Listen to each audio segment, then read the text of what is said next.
President Trump announced late today that the U.S. has sunk a boat after it left Venezuela carrying drugs, marking the first known military strike in the region since President Trump ordered an increased military presence in the Caribbean. What do we know about the strike?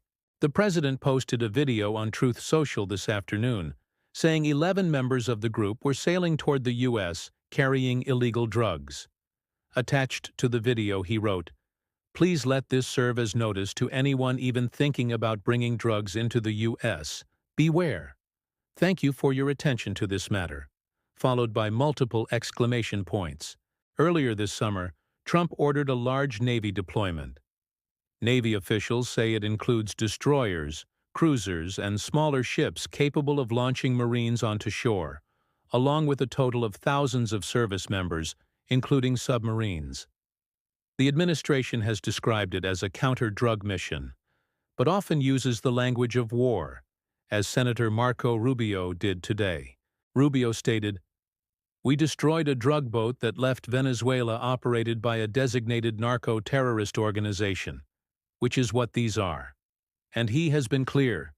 The days of acting with impunity, having an engine shot down or a couple drugs dragged off a boat, those days are over.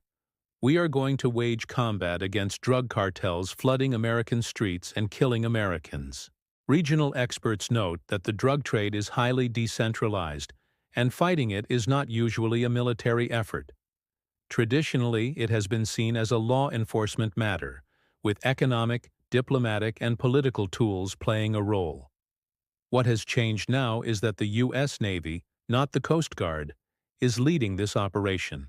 The nature of the military deployment has led some experts to believe this is also a message or threat directed at Nicolás Maduro, the head of Venezuela, whom Trump accused of controlling multiple gangs and tried to depose during his first term by backing an opposition figure. Reporters asked Rubio if the U.S. would act directly against Maduro. He responded that this is a counter-drug operation. Has there been a response from Maduro? At least not in the last couple of hours, but yesterday he gave a rare press conference. In it, he described the deployment by the Trump administration as proof that Washington was seeking regime change, and he attempted to paint Rubio, not Trump, as the aggressor. Maduro declared, "Mr. President Donald Trump, you must be careful because Marco Rubio wants to stain our hands with blood. South American, Venezuelan blood.